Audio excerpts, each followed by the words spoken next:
करें स्टार्ट क्या? ये मिठाई एक लड़का आया है, पूरे ऑल इंडिया में 2 पोस्ट थी बीएसएफ में और 2 में से इसका सिलेक्शन हुआ है। और आप जब फॉर्म भरते हो तो ये देखते हो पोस्टें कितनी है, और कम पोस्ट होती तो आप फॉर्म भी नहीं डालते। और मैं हमेशा कहता हूं आपको कितनी पोस्ट चाहिए, एक ही पोस्ट चाहिए। तो जब भी कोई आप है ना, ये मत देखा करो पोस्ट कितनी है, ये देखो आपका कैलिबर कितना है। और लगभग है ना हर दिन यहाँ पर बच्चे मिठाई लेकर आते हैं, तो सिलेक्शन है, कोई बड़ी बात नहीं है, बस आपके अंदर जज्बा और जुनून चाहिए। ठीक है, तो आज उसी जज्बे के साथ इस क्लास की शुरुआत करते हैं। ठीक है, हम जैन धर्म के बारे में पढ़ रहे थे। कौन सा धर्म पढ़ रहे थे? जैन धर्म। कौन सा धर्म? जैन धर्म। और बेटा इस साल है ना, जो बच्चा आज से ही तैयारी कर रहा है ना, तो अभी मान कर चलो जो ग्रुप डी का एग्जाम होगा ना, नया ग्रुप डी होगा, वो आपका ये मान के चलो नया ग्रुप डी आराम से आपका अगस्त और सितंबर के महीने में हो जाएगा। क्योंकि ये हरियाणा पुलिस की भर्ती है, ये तो वही बच्चा पार्ट लेगा जिसका क्या क्वालिफाई है, सीईटी क्वालिफाई है। ठीक है, तो नई हरियाणा पुलिस का तो कह नहीं सकते, तो ग्रुप डी है ना, और एक ग्रुप सी की भर्ती है ना, ये भी आपकी अगस्त सितंबर के आसपास से एक भर्ती और होगी। तो आज से तैयारी करोगे ना, लेकिन एक है ना अपने आप से वादा करना कि मैं ना कभी भी क्लास स्किप नहीं करूंगा। ये क्या होता है, कॉन्टिन्यूअस प्रोसेस होती है, जॉब है एक कॉन्टिन्यूअस प्रोसेस होती है। अगर एक दिन भी आप स्किप कर देते हो ना, अगर सपोज करो मैथ्स का, चलो जीएस में तो थोड़ा कवर अप हो जाता है, लेकिन मैथ में कभी कवर अप नहीं हो पाएगा। सपोज करो परसेंटेज का एक पार्ट आपने मिस कर दिया ना, तो अगले दिन आप कैच इन नहीं कर पाओगे। तो कोई भी है और सारे काम छोड़ कर ना शिद्दत से अंतिम 5 से 6 महीने की तैयारी है। और इसके बाद बेटा अगर गवर्नमेंट रिपीट होती है तो भी 3 से 4 साल भर्तियां नहीं निकलेगी, अगर बदलती है तो वो 10 साल का अपना सूखा कवर करेगी। तो मानकर चलो जो गवर्नमेंट जॉब या सरकारी नौकरी की तैयारी कर रहा है ना, उसके लिए ये लास्ट 5 से 6 महीने टर्निंग पॉइंट होने वाले हैं। अपने आप को 100% देकर देखो, आपका सिलेक्शन हो जाएगा। तो हम कौन सा धर्म पढ़ेंगे? जैन धर्म पढ़ रहे थे। ठीक है, तो जैन धर्म है ना, ये बहुत ज्यादा इंपॉर्टेंट है, हर एग्जाम में इस धर्म से क्वेश्चन आते हैं। ठीक है, जैन धर्म। ठीक है, सबसे पहले मैंने बताया था जैन धर्म है ना, इसमें गुरु को क्या बोला जाता है? तीर्थंकर बोला जाता है। गुरु को क्या बोलते हैं? हमें तीर्थंकर बोलते हैं। तो जैन धर्म में कितने तीर्थंकर हुए हैं बेटा? 24 तीर्थंकर हुए हैं। और जैन धर्म के जो संस्थापक थे ना, उनका नाम क्या होता था? ऋषभदेव। क्या होता था? जैन धर्म के जो संस्थापक होते थे ना, उनका नाम क्या होता था?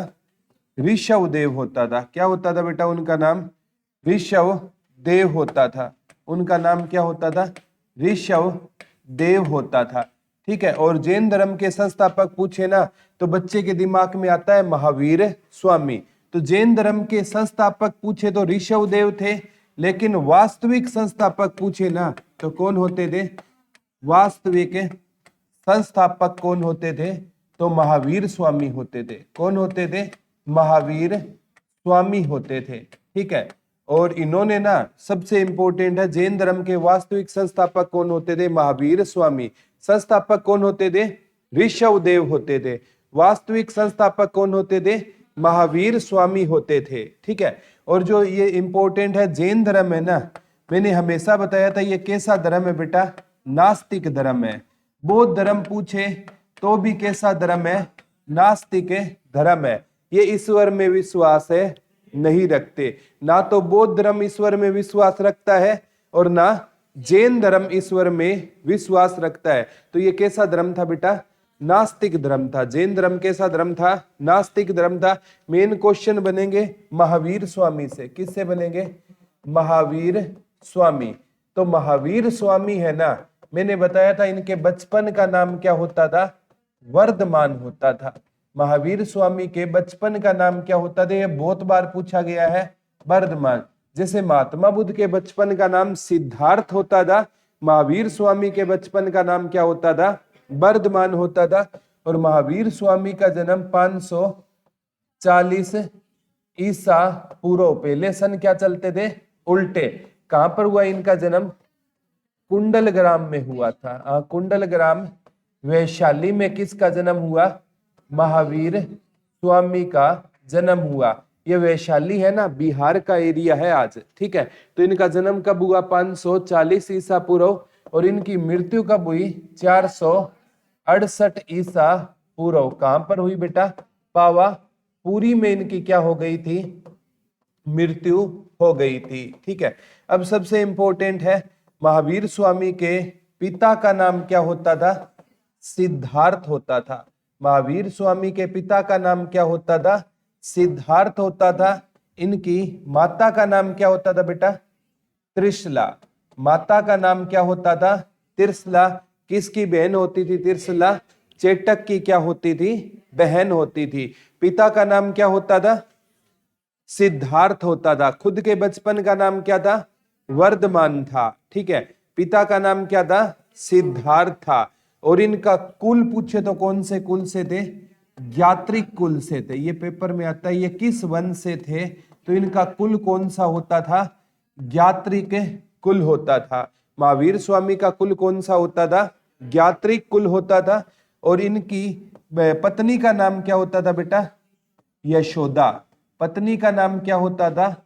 यशोदा। और इनकी एक बेटी होती थी जिसका नाम क्या होता था? प्रियदर्शिका। बेटी का नाम क्या होता था? प्रियदर्शिका। और इनका एक दामाद होता था जिसका नाम क्या होता था? जमाली होता था। जमाली या जमाली। ये इनके परिवार के बारे में आपको पता होना चाहिए। महावीर स्वामी के बचपन का नाम वर्धमान था। पिता का नाम सिद्धार्थ होता था। माता का नाम त्रिशला होता था। एक पत्नी, उसका नाम क्या होता था? यशोदा। एक बेटी, उसका नाम क्या था? प्रियदर्शिका। और एक दामाद होता था, उनका नाम क्या होता था? जमाली होता था। क्या होता था? जमाली होता था। इतना आपको किसके बारे में जरूर याद रखना है? महावीर स्वामी के बारे में याद रखना है, ठीक है। अब मैंने बताया था महावीर स्वामी का एक भाई था नंदीवर्धन। इनके भाई का नाम क्या होता था बेटा? नंदीवर्धन होता था। महावीर स्वामी के भाई का नाम क्या होता था? नंदीवर्धन होता था। किसके भाई का नाम नंदीवर्धन होता था? महावीर स्वामी के भाई का नाम क्या होता था? नंदीवर्धन। परिवार याद रखना, पिता सिद्धार्थ, माता त्रिशला, बेटी प्रियदर्शिका, पत्नी यशोदा, दामाद जमाली और भाई नंदीवर्धन, ठीक है। तो महावीर स्वामी ने ना बेटा कितने वर्ष की उम्र में गृह त्याग किया? 30 वर्ष की उम्र में इन्होंने क्या छोड़ दिया? घर बार छोड़ दिया। कितने वर्ष कठोर तप किया? 12 वर्ष। यानी कितनी एज में? 42 वर्ष की उम्र में इन्हों किसकी प्राप्ति हुई? ज्ञान की प्राप्ति हुई। किस पेड़ के नीचे हुई बेटा? साल के पेड़ के नीचे हुई। और कौन सी नदी के किनारे हुई? रिजुपालिका नदी के किनारे इनको किसकी प्राप्ति हुई थी? ज्ञान की प्राप्ति हुई, ठीक है। पेड़ पूछे तो कौन सा रहेगा? साल का। नदी पूछे तो रिजुपालिका। और वो जगह थी जाम्बिग्राम। ज्ञान की प्राप्ति कहां पर हुई थी? जाम्बिग्राम में ज्ञान की प्राप्ति हुई। 30 वर्ष की उम्र में घर छोड़ा। कितने वर्ष कठोर तप किया बेटा? 12 वर्ष। और 42 वर्ष की उम्र में क्या प्राप्ति हुई? ज्ञान की। किस नदी के किनारे? रिजुपालिका नदी के किनारे इनको ज्ञान की प्राप्ति हुई। किस पेड़ के नीचे? साल। महात्मा बुद्ध ने 29 वर्ष की उम्र में घर छोड़ा था। 35 वर्ष की उम्र में फल्गु नदी या निरंजना नदी के किनारे महात्मा बुद्ध को क्या मिला था? ज्ञान। वो पेड़ कौन सा था? पीपल का पेड़ था। जगह कौन सी थी? बोध गया, बिहार, ठीक है। अब इनको ज्ञान की प्राप्ति हुई। उसके बाद ये क्या कहलाए? महावीर कहलाए। महावीर का अर्थ क्या होता है? साधना के प्रति समर्पण। महावीर का अर्थ क्या होता है? साधना के प्रति समर्पण, ठीक है। ये क्या कहलाए थे? महावीर कहलाए थे। कौन कहलाए थे? महावीर। महावीर स्वामी, क्योंकि बचपन का नाम तो इनका क्या था? वर्धमान। ज्ञान प्राप्ति के बाद ये जिन कहलाए। जिन का अर्थ क्या होता है? विजेता होता है। ये केवलिन कहलाए। क्या कहलाए? केवलिन। अहर्त कहलाए, निर्ग्रंथ कहलाए। ठीक है, तो मेन इनको याद करना, इन्होंने कितने वर्ष की उम्र में घर छोड़ा था? 30 वर्ष। कितने वर्ष कठोर तप किया? 12 वर्ष। और 12 वर्ष इन्होंने एक ही कपड़े में तप किया, तो वो कपड़ा फट गया, तो नग्न अवस्था में इन्होंने क्या किया था? तप किया था। याद रह जाएगा ना? Very good. ठीक है, अब सबसे इंपॉर्टेंट है, इन्होंने पहला उपदेश कहां पर दिया था बेटा? राजगृह में। कहां पर दिया था पहला उपदेश? राजगृह में इन्होंने पहला उपदेश दिया। अपने दामाद किसको दिया? जमाली। तो जमाली इनका ना उस टाइम दामाद नहीं होता था, तो इनका पहला शिष्य पूछे तो कौन सा होता था? जमाली होता था। और जमाली ने बाद में इनकी बेटी किससे शादी कर ली थी? प्रियदर्शिका से शादी किसने कर ली थी? जमाली ने क्या कर ली थी? शादी कर ली थी। याद रह जाएगा ना इतना? ठीक है, अब यहां तक हमने कवर अप किया था, बहुत इंपॉर्टेंट है। अब यहां से हम आगे पढ़ते हैं कि लिख लो जैन संगतियां, बहुत इंपॉर्टेंट है। जैन संगतियां, ठीक है, जैसे बौद्ध संगति हुई थी ना, ऐसे ही क्या हुई थी बेटा? जैन संगति। ठीक है, जैसे बौद्ध संगति हुई थी ना, वैसे ही क्या हुई है? जैन संगति। बौद्ध संगति कितनी हुई थी? 4। 483, 383, 250, 78 ईस्वी। 483 राजगृह, और फिर वैशाली 383, फिर पाटलिपुत्र, और फिर कुंडलवन कश्मीर में हुई। पहली बौद्ध संगति कहते हैं बेटा 322 ईसा पूर्व से लेकर 298 ईसा पूर्व हुई थी पाटलिपुत्र में। कहां पर हुई थी बेटा? पाटलिपुत्र में हुई थी। लिख लो, पहली जैन संगति कब हुई थी? 322 ईसा पूर्व से लेकर 298 ईसा पूर्व पाटलिपुत्र में हुई थी। पहली जैन संगति कब हुई थी बेटा? 322 ईसा पूर्व से लेकर 298 ईसा पूर्व। कहां पर हुई थी? पाटलिपुत्र में हुई थी। और इस टाइम इसके जो अध्यक्ष होते थे ना, वो होते थे स्थूलभद्र। कौन होते थे इसके अध्यक्ष? स्थूलभद्र होते थे। लिख लो, इसके अध्यक्ष कौन होते थे?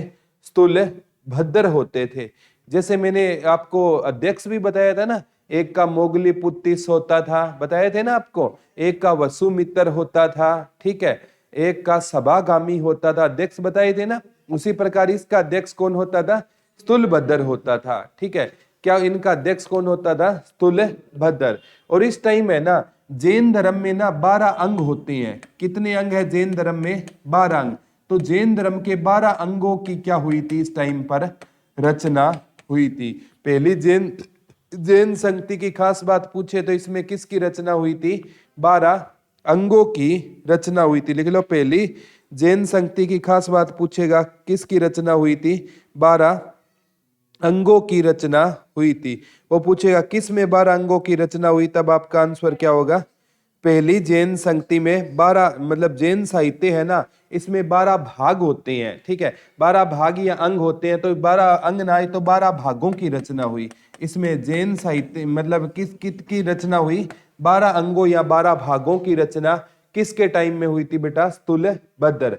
और ये 322 से 298 ईस्वी का काल है ना, ये किसका काल है? चंद्रगुप्त मौर्य का काल है। किसका काल था ये? चंद्रगुप्त मौर्य। इस टाइम राजा पूछे तो कौन होता था बेटा? चंद्रगुप्त मौर्य होता था। लिख लो, पहली जैन संगति के समय राजा कौन होता था? चंद्रगुप्त मौर्य क्या होता था? राजा होता था। पहली जैन, इसके लिए राजा कौन होता था? चंद्रगुप्त मौर्य। इसके टाइम में क्या हुआ करता था? राजा हुआ करता। राजा कौन हुआ करता था बेटा? चंद्रगुप्त मौर्य। इस टाइम क्या हुआ करता था? राजा हुआ करता था। याद रह जाएगा ना, कोई डाउट तो नहीं है। और अगर पूछे ना जैन धर्म को मानने वाला राजा कौन होता था? चंद्रगुप्त मौर्य। ये पेपर में आता है। जैसे सम्राट अशोक बौद्ध धर्म को मानता था ना, और चंद्रगुप्त मौर्य किस धर्म को मानता था?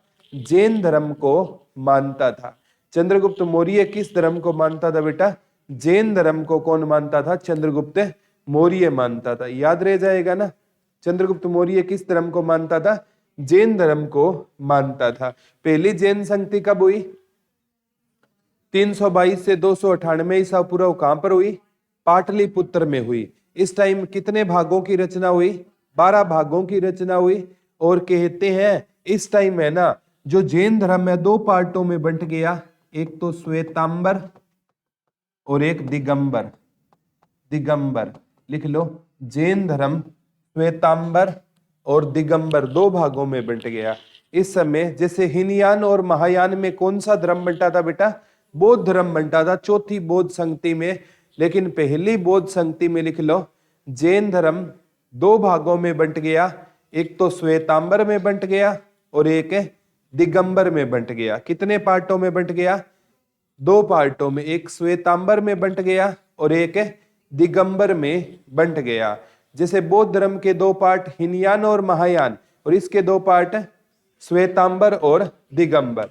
अब है ना दूसरी बौद्ध संगति हुई थी 512 ईस्वी में, ये ईस्वी है बेटा, और वो पहले वाली थी ईसा पूर्व। ये हुई थी बल्लवी, गुजरात में हुई थी। लिख लो दूसरी बौद्ध संगति कहां पर हुई थी? 512 ईस्वी में बल्लवी, गुजरात में हुई थी। लिख लो दूसरी बौद्ध संगति, जैन संगति, दूसरी जैन संगति कहां पर हुई थी? बल्लवी, गुजरात में हुई थी। लिख लो दूसरी जैन संगति कहां पर हुई थी? बल्लवी, गुजरात में हुई थी। दूसरी जैन संगति कहां पर हुई थी? बल्लवी, गुजरात में। कौन सी जैन संगति हुई थी? दूसरी जैन संगति कहां पर हुई थी? बल्लवी, गुजरात में हुई। इस टाइम अध्यक्ष है ना 2 बताए जाते हैं, एक तो देवर्धिगण, देवर्धिगण लिख लो, एक सभा सरवण लिख लो, सभा सरवण। 2 अध्यक्ष बताए जाते हैं, एक सभा सरवण और एक देवर्धिगण। इस टाइम 2 अध्यक्ष बताए गए थे, सभा सरवण और देवर्धिगण। ठीक है, पहली में कौन था बेटा? स्थूलभद्र था ना, और दूसरी में कौन था? देवर्धिगण और सभा समा सरवण या समा सरवण इसे बोला जाता है। तो कितनी जैन संगतियां हुई है? 2 जैन संगति कितनी हुई है? 2। पहली कहां पर हुई थी? पाटलिपुत्र में 322 ईसा पूर्व से 298। राजा कौन था? चंद्रगुप्त मौर्य। और दूसरी कब हुई है? 512 या 6ठी शताब्दी में बोल सकता है। दूसरी कब हुई थी? 6ठी शताब्दी में हुई थी, क्योंकि शताब्दी हमेशा क्या चलती है? आगे चलती है। ठीक है, याद हो जाएगा ना बेटा। ठीक है, तो जैन संगतियां कितनी हुई है? 2। पहली कब हुई थी? 322 से 298, दूसरी 512 ईस्वी में। पहली पाटलिपुत्र में, दूसरी बल्लवी, गुजरात में। ठीक है, याद रह जाएगा ना। पहली में अध्यक्ष तुलभद्र और दूसरी में सभा सरवण और आपका देवर्धिगण। अब है ना मैंने बताया था पहली में जैसे जैन धर्म कितने पार्टों में बंट गया? 2, श्वेतांबर और दिगंबर। इसके अंतर लिखने हैं बेटा, श्वेतांबर और दिगंबर। श्वेतांबर और दिगंबर लिख लो, कितने पार्टों में बंट गया? श्वेतांबर और दिगंबर। जैन धर्म कितने पार्टों में बंट गया? श्वेतांबर और दिगंबर। किस जैन संगति में बंटा था? कितने पार्टों में बंट गया? 2, श्वेतांबर और दिगंबर। अब कहते हैं ये बेटा श्वेतांबर वाले है ना, इसका अध्यक्ष होता था स्थूलभद्र। कौन होता था? स्थूलभद्र। और दिगंबर वाले का होता था भद्रबाहु। कौन होता था? भद्रबाहु होता था। ये दोनों याद रखने हैं। श्वेतांबर का ना जनक कौन होता था? स्थूलभद्र होता था। ठीक है, श्वेतांबर का जो मतलब अध्यक्ष होता था वो कौन होता था? स्थूल। और दिगंबर का कौन होता था बेटा? भद्रबाहु। ये याद रखना। ये 2 पार्ट हुए कब? जब ये महावीर स्वामी की क्या हो गई थी? मृत्यु हो गई थी। बाद में ना इसके कितने पार्टों में बंट गया ये जैन धर्म? 2 पार्टों में। एक तो कौन सा पार्ट था आपका? श्वेतांबर था, और एक कौन सा पार्ट था? दिगंबर था। ठीक है, एक मैंने बताया था बौद्ध धर्म में हीनयान था और एक क्या था? महायान। अब ये श्वेतांबर वाले है ना, ये याद रखना, ये बदलाव को स्वीकार करते थे। ये बदलाव को क्या करते थे? स्वीकार करते थे। वहां पर हीनयान वाले बदलाव को स्वीकार नहीं करते थे, महायान वाले करते थे। ये चीज आपको ध्यान रखनी है, कंफ्यूज मत होना।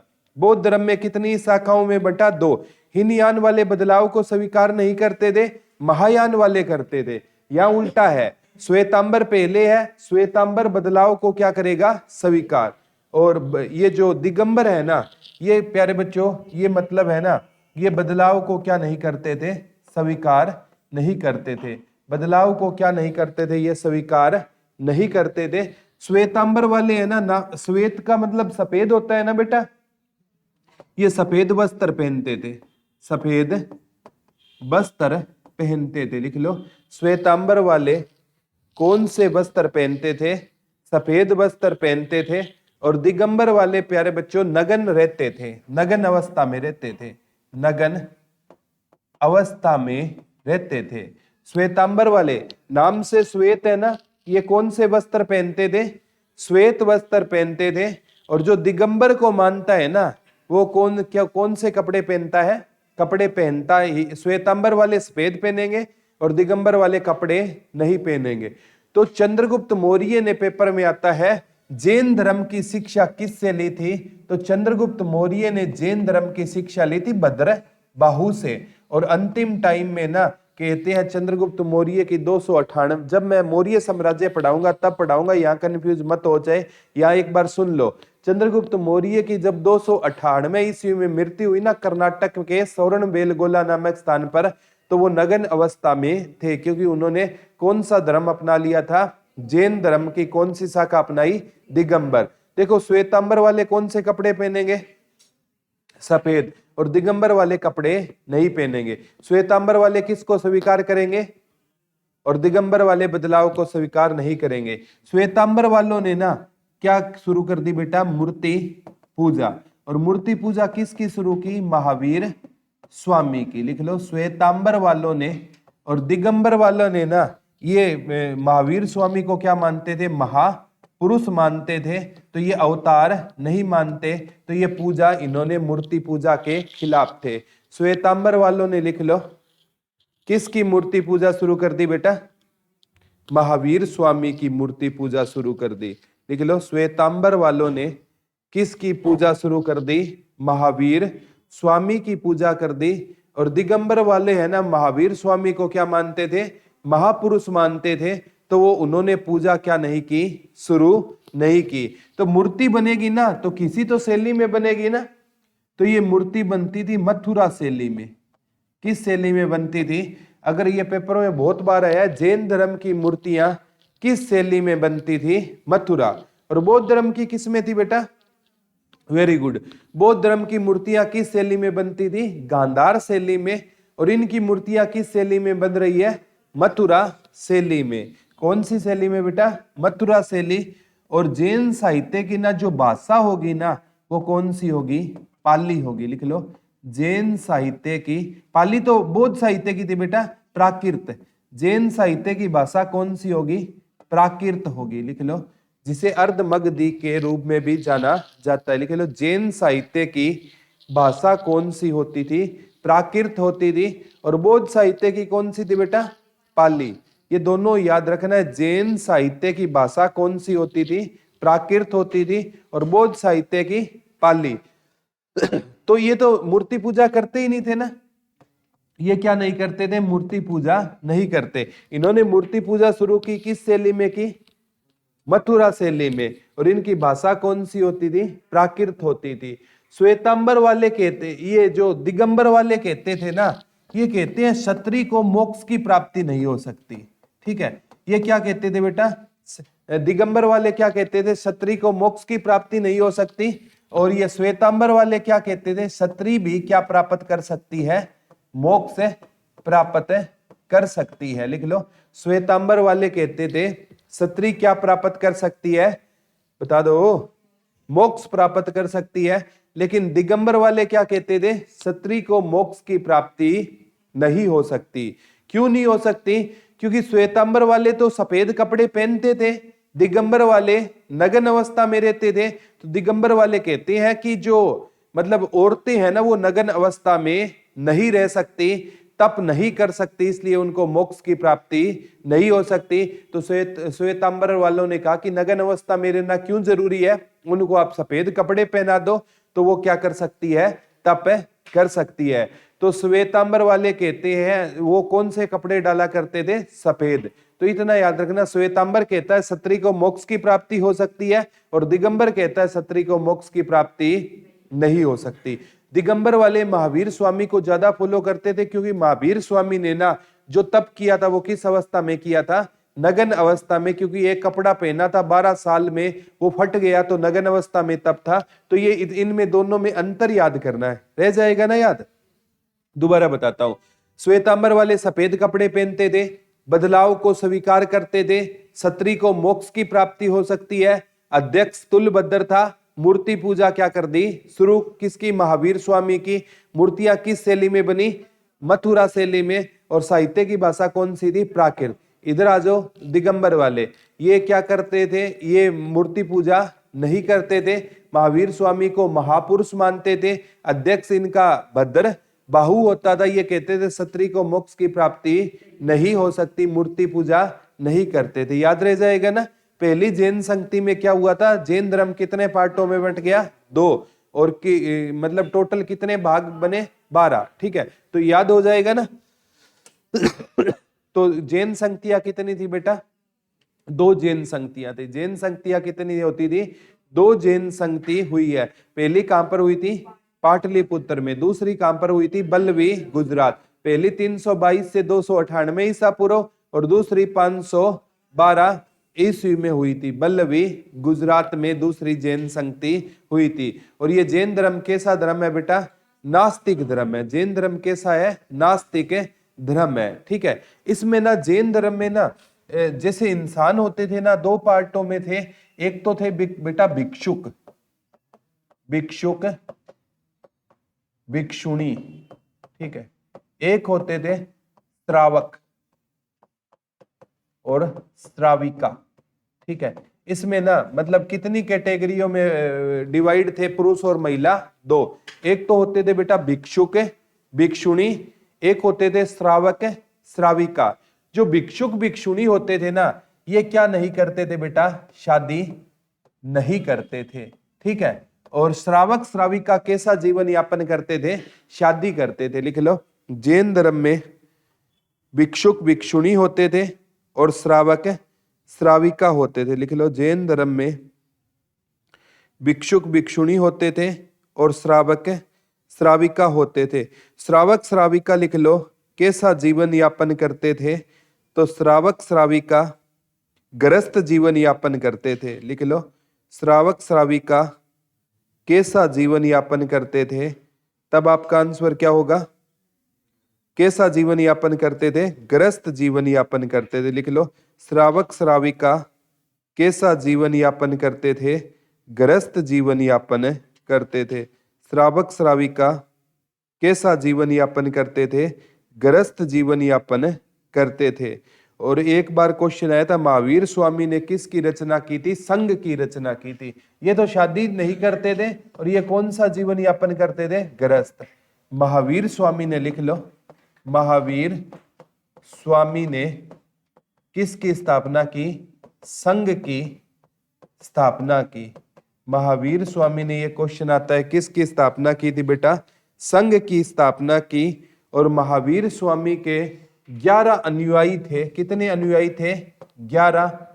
और इन अनुयायियों को क्या कहा जाता था, गणधर कहा जाता था। लिख लो, महावीर स्वामी ने किसकी रचना की थी, गण की रचना की थी, संघ की रचना की थी। और इनके अनुयायी क्या कहलाते थे बेटा, गणधर कहलाते थे। लिख लो, इनके अनुयायी क्या कहलाते थे, गणधर कहलाते थे। लिख लो, महावीर स्वामी ने संघ की स्थापना की और इनके अनुयायी क्या कहलाए थे, गणधर कहलाए थे।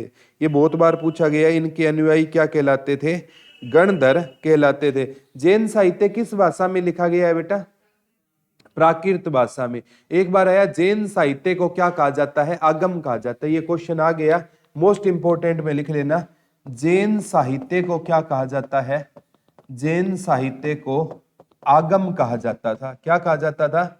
आगम कहा जाता था। और ये किस भाषा में था? प्राकृत और अर्धमगधी। प्राकृत और अर्धमगधी में था। जैन साहित्य किस भाषा में लिखा गया? प्राकृत और अर्धमगधी में लिखा गया। जैन साहित्य लिख लो, किस में लिखा गया था? प्राकृत और अर्धमगधी में लिखा गया। ठीक है, जैन साहित्य किस में लिखा गया था? प्राकृत और अर्धमगधी में लिखा गया। महावीर स्वामी ने किसकी रचना की थी बेटा? संघ की। और इनके कितने अनुयायी थे? 11। वो क्या कहलाए थे? गणधर कहलाए थे। क्या कहलाए थे? गणधर कहलाए थे। अब क्वेश्चन आता है, बहुत इंपॉर्टेंट है। जैसे है ना, ये मतलब इसमें ना जैन धर्म में अंग कितने हैं? मैंने बताया था 12। ठीक है, अंग में ना जैन धर्म के क्या लिखे हुए हैं? सिद्धांत लिखे हुए हैं। लिख लो, अंग कितने हैं? 12। इसमें जैन धर्म के क्या लिखे हुए हैं? सिद्धांत लिखे हुए हैं। लिख लो, अंग कितने होते हैं? 11। इसमें जैन धर्म के क्या लिखे हैं? सिद्धांत। और अंगों को पढ़ने के लिए बेटा उपांग है। उपांग भी कितने हैं? 12। ये अंगों को पढ़ने के लिए, अंगों को पढ़ने के लिए क्या रहेंगे? उपांग भी कितने रहेंगे? 12। लिख लो, अंग कितने हैं? 12। अंगों में क्या है? इनके सिद्धांत। इनको पढ़ने के लिए क्या रहेंगे? उपांग भी कितने रहेंगे? 12। एक है प्रकीर्ण, ये 10 है। याद करा दूंगा, एक बार लिख लो। प्रकीर्ण कितने हैं? 10 है। और ये बताते हैं ग्रंथों की विशेषता। ये जैन ग्रंथों की क्या बताते हैं? विशेषता बताते हैं। लिख लो, छेद सूत्र 6 है। छेद सूत्र कितने हैं? 6। और कल्प सूत्र कितने हैं? 4। एक बार लिख लो, फिर याद करेंगे।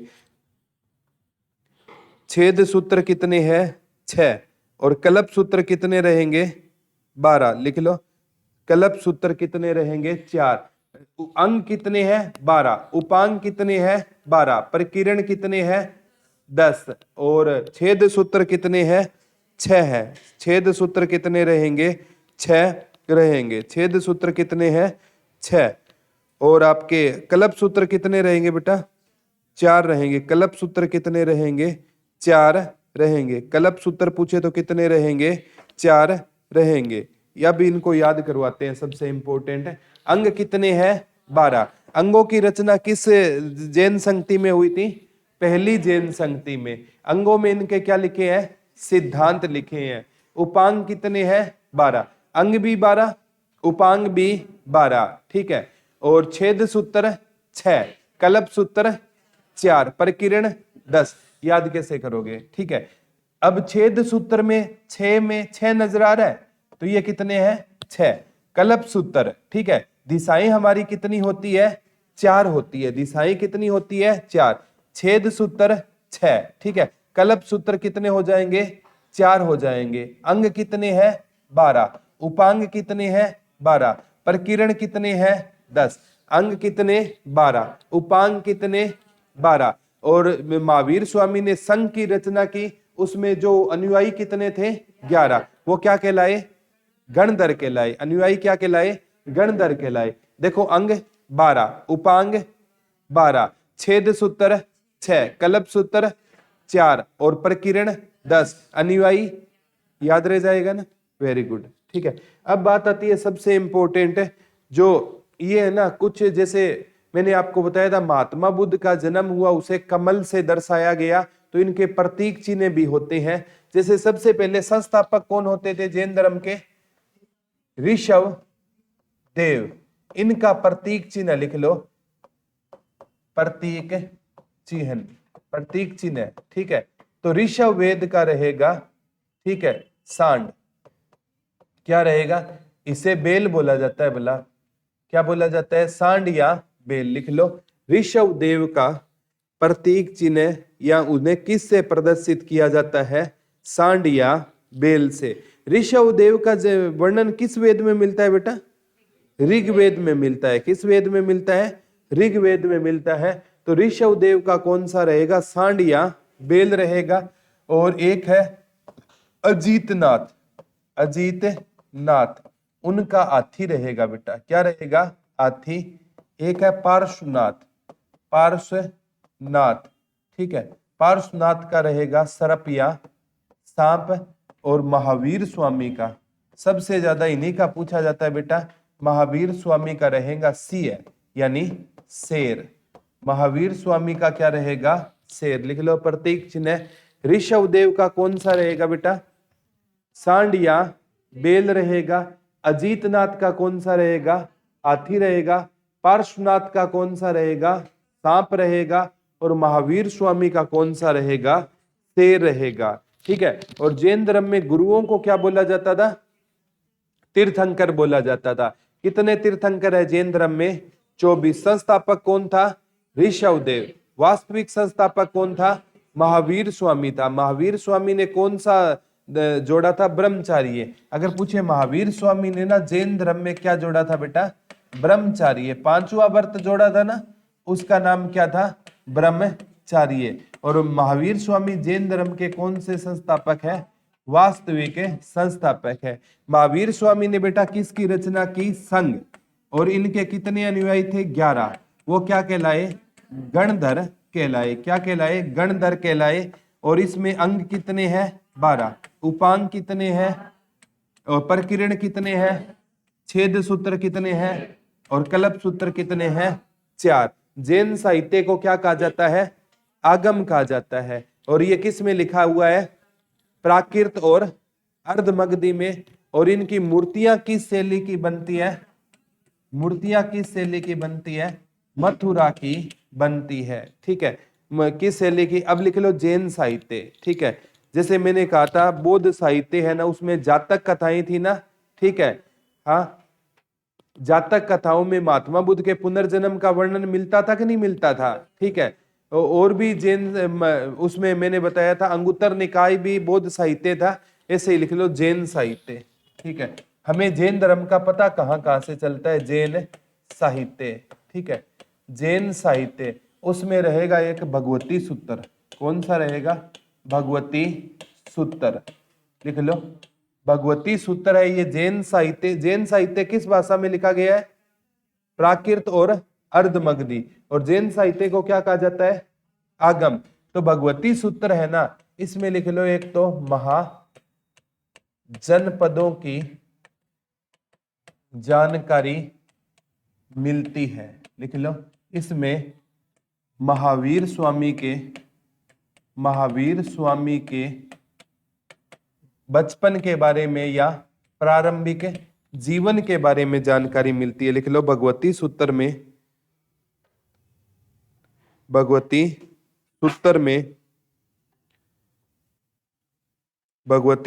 में किसकी जानकारी मिलती है बेटा?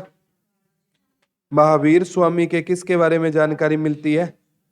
बचपन के बारे में जानकारी मिलती है। और किसके बारे में मिलती है? महाजनपद और 24 तीर्थंकरों के बारे में। और किसके बारे में मिलती है? 24 तीर्थंकरों के बारे में जानकारी मिलती है। किस में मिलती है? भगवती सूत्र में। एक लिख लो कल्प सूत्र, ये लिखा था भद्रबाहु ने।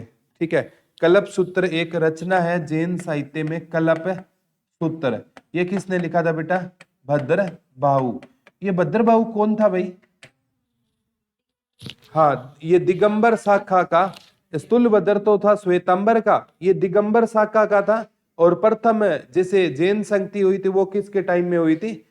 वो सतुलभद्र के टाइम में हुई थी। और ये दिगंबर शाखा का अनुयायी होता था। इसी ने क्या लिखा है? कल्प सूत्र लिखा है। लिख लो इसमें जैन धर्म का आरंभिक इतिहास का पता चलता है। जैन धर्म के आरंभिक इतिहास के बारे में जानकारी मिलती है। जैन धर्म के प्रारंभिक इतिहास के बारे में, जैन धर्म के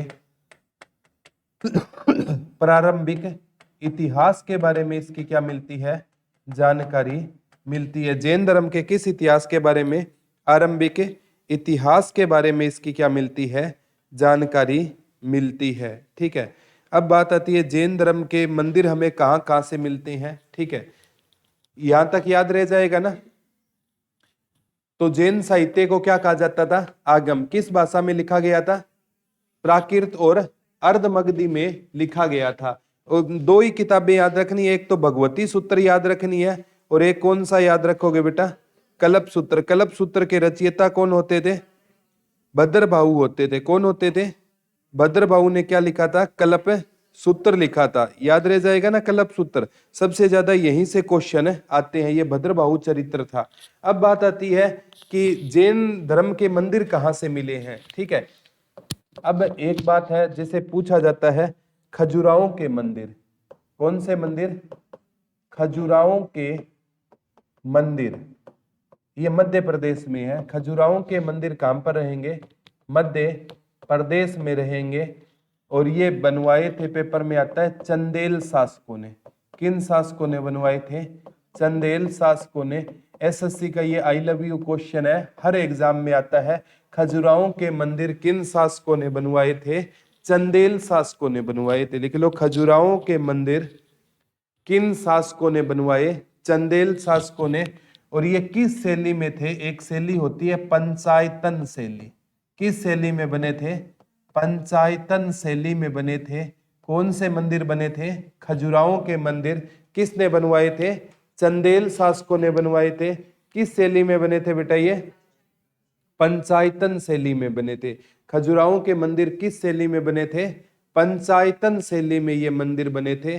खजुराहो के मंदिर किस शैली में बने थे? पंचायतन शैली ने। और हरियाणा में ना जो भीमा देवी मंदिर है ना आपका, भीमा देवी मंदिर पंचकुला में है। इसे क्या कहा जाता है? खजुराहो। इसे उत्तर भारत का खजुराहो कहा जाता है। ठीक है, भीमा देवी मंदिर कहां पर है? हमारे यहाँ पंचकुला में। इस मंदिर को उत्तर भारत का क्या कहा जाता है?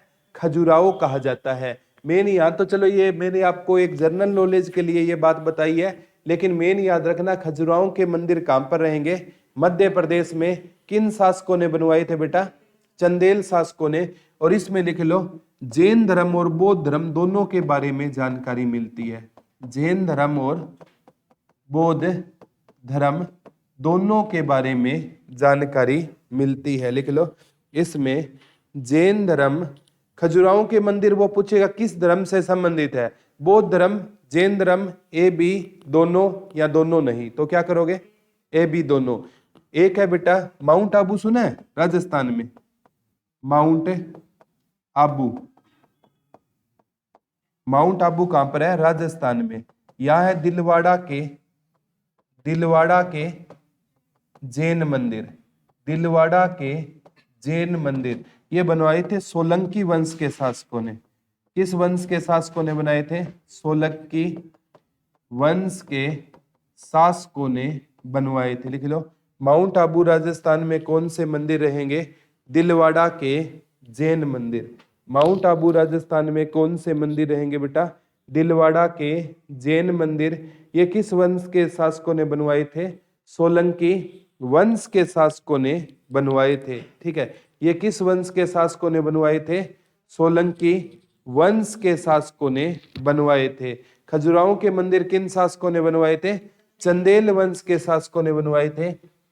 एक है कर्नाटक में, कर्नाटक में सवर्ण बेलगोला। यहां पर कहते हैं एक मूर्ति है बाहुबली की मूर्ति। कौन सी मूर्ति है? बाहुबली की मूर्ति है। इसका भी संबंध किस धर्म से माना जाता है? जैन धर्म से। और इस बाहुबली की मूर्ति पर कहते हैं प्रत्येक 12 वर्ष बाद क्या लगता है? एक मेला लगता है। और इस मूर्ति को बनाया था गंग वंश के शासकों ने। और उस गंग वंश के शासक का नाम था चामुंड। लिख लो, कर्नाटक में एक जगह है सवर्ण बेलगोला। ये भी किस धर्म से संबंधित रहेगी बेटा? जैन धर्म से संबंधित रहेगी। लिख लो, कर्नाटक में एक जगह है। कौन सी जगह है कर्नाटक में? कर्नाटक में सवर्ण बेलगोला जगह है। वहां पर एक बाहुबली का विशाल मंदिर है। लिख लो, वहां पर किसका मंदिर रहेगा? बाहुबली का विशाल मंदिर रहेगा। वहां पर किसका मंदिर रहेगा बेटा? बाहुबली का एक विशाल मंदिर है। ठीक है, जो किस वंश के शासकों ने बनवाया था? गंग वंश के शासकों ने बनवाया था। और गंग वंश के शासक का नाम क्या रहेगा? चामुंड रहेगा। गंग वंश के शासक का नाम क्या रहेगा? चामुंड रहेगा। लिख लो, बहुत इंपॉर्टेंट है। कर्नाटक में कौन सी जगह है बेटा? सवर्ण बेलगोला। यहाँ पर किसकी मूर्ति मिली है? बाहुबली का एक मूर्ति भी है और बाहुबली का एक विशाल मंदिर है। और इस मंदिर में लिख लो, प्रत्येक कितने वर्ष बाद मेला लगता है? 12 वर्ष बाद कुंभ का मेला भी लगता है ना। एक वो पूछेगा किस मंदिर में मेला लगता है, तो कर्नाटक के सवर्ण बेलगोला मंदिर में बाहुबली की मूर्ति का मेला कितने वर्ष बाद लगता है? 12 वर्ष के बाद। और इस बाहुबली की मूर्ति को किस वंश के शासकों ने बनवाया? गंग वंश के। और गंग वंश के शासक का नाम क्या था? चामुंड था। दिलवाड़ा के जो जैन मंदिर थे वो किस वंश के शासकों ने बनवाए? सोलंकी। और आपका सबसे इंपॉर्टेंट है, खजुराहों के जो मंदिर थे मध्य प्रदेश वाले, वो किस शासकों ने बनवाए? चंदेल वंश के शासकों ने बनवाए। किस वंश के शासकों ने बनवाए? चंदेल वंश के शासकों ने बनवाई। याद रह जाएगा ना। 3 चीजें याद रखनी है बेटा। एक तो रखने हैं खजुराहों के मंदिर। कौन से मंदिर याद रखने हैं? खजुराहों के मंदिर। एक याद रखने हैं माउंट आबू के मंदिर। कौन से मंदिर? माउंट आबू। एक कर्नाटक का मंदिर। कर्नाटक के सवर्ण बेलगोला में यहाँ तो बाहुबली का हो गया, और ये बनाया था गंग वंश के शासकों ने, ये बनाया था सोलंकी वंश के शासकों ने, और ये बनाया था चंदेल वंश के शासकों ने बनवाया। इसमें तो दोनों धर्म है, इसमें भी जैन और इसमें भी जैन धर्म से संबंधित रहेगा। दोबारा मैं याद कराता हूं बेटा, महावीर स्वामी ने किसकी रचना की थी? संघ की रचना की थी। और संघ में इनके कितने अनुयायी थे? 11। वो क्या कहलाए थे? गणधर। जैन धर्म में कितने भाग है? 12। कितने अंग है? 12 अंग है। और अंगों को पढ़ने के लिए किसकी रचना हुई? उपांग। उपांग कितने हैं?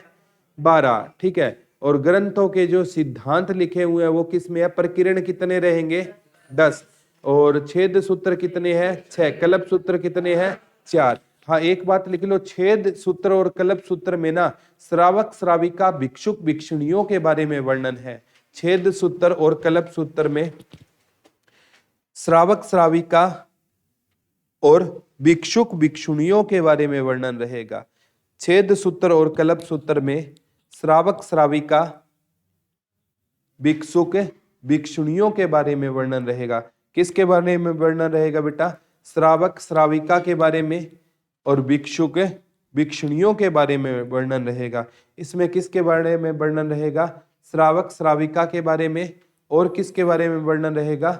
भिक्षुक भिक्षुणियों के बारे में वर्णन किस में रहेगा बेटा? कौन से धर्म में रहेगा? आपका छेद सूत्र और कल्प सूत्र में रहेगा।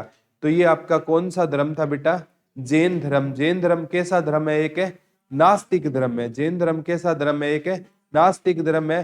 पहली जैन संगति कब हुई? 322 ईसा पूर्व से लेकर 298 ईसा पूर्व हुई। पाटलिपुत्र में अध्यक्ष था इसका स्थूलभद्र। इसमें ना 12 तो अंगों की रचना हुई और जैन धर्म 2 पार्टों में बंट गया, श्वेतांबर और दिगंबर। दूसरी जैन संगति हुई 512 ईस्वी में बलवी गुजरात में सभा सरमण और देवर्दी गण के टाइम में हुई। और सबसे वो बलवी गुजरात में 512 में हुई, 6ठी शताब्दी में हुई। और ये 322 ईसा पूर्व से लेकर 298 या 4ठी शताब्दी ईसा पूर्व से 3री शताब्दी ईसा पूर्व बोल सकते हैं उसको। और श्वेतांबर है ना, ये बदलाव को स्वीकार करते थे। दिगंबर बदलाव को स्वीकार नहीं करता था। श्वेतांबर सफेद वस्त्र पहनते थे, दिगंबर नग्न अवस्था में रहते थे। श्वेतांबर के वो मूर्ति पूजा करते थे महावीर स्वामी की। और किस शैली में मूर्ति बनी? मथुरा। और वो महावीर स्वामी को दिगंबर वाले महापुरुष मानते थे, तो मूर्ति पूजा नहीं करते। श्वेतांबर कहता है क्षत्रियों को मोक्ष की प्राप्ति हो सकती है, दिगंबर कहता है क्षत्रियों को मोक्ष की प्राप्ति नहीं हो सकती। श्वेतांबर है ना, उसका स्थूलभद्र था और दिगंबर का भद्रबाहु था। याद रह जाएगा ना, कोई डाउट तो नहीं है। अब जैन धर्म और बेटा बौद्ध धर्म को ना आप मतलब एक टेबल जैन धर्म की बना लो, एक टेबल बौद्ध धर्म की, दोनों में कंपेयर करके पढ़ोगे ना तो ये टॉपिक बहुत आपको आसान है लगेगा। आज वाला समझ आ गया क्या? कोई दिक्कत तो नहीं है? ठीक है, क्योंकि ये एंशिएंट इंडिया में ना बौद्ध धर्म से जैन धर्म से क्वेश्चन बहुत ज्यादा बनते हैं। ठीक है, कल हम टॉपिक स्टार्ट करेंगे मगध साम्राज्य। कौन सा साम्राज्य स्टार्ट करेंगे? मगध साम्राज्य। घर से पढ़ के आना, जब घर से पढ़ के आओगे ना तो आपके दिमाग में क्वेश्चन आएंगे, अदरवाइज आपके दिमाग में क्वेश्चन नहीं आएंगे। जब तक आप क्वेश्चन नहीं पूछोगे ना, तो मतलब क्या है कि एक टीचर है जो उसने पढ़ रखा है वही बताएगा। जब आपकी क्वेश्चनिंग होती है ना, तो टीचर घर जाकर चीजों को सर्च करता है। तो आप ज्यादा से ज्यादा क्वेश्चन पूछने की कोशिश किया कीजिए। घर से आप है ना पढ़ कर आइए। कल मगध साम्राज्य हम पढ़ेंगे, तो मगध साम्राज्य के बारे में आप घर से पढ़कर आना। आज वाला समझ आ गया क्या? कोई है ऐसा बच्चा जिसको समझ नहीं आया हो? कोई क्वेश्चन है तो पूछ लो। आ गया समझ सभी को क्या? Thank you.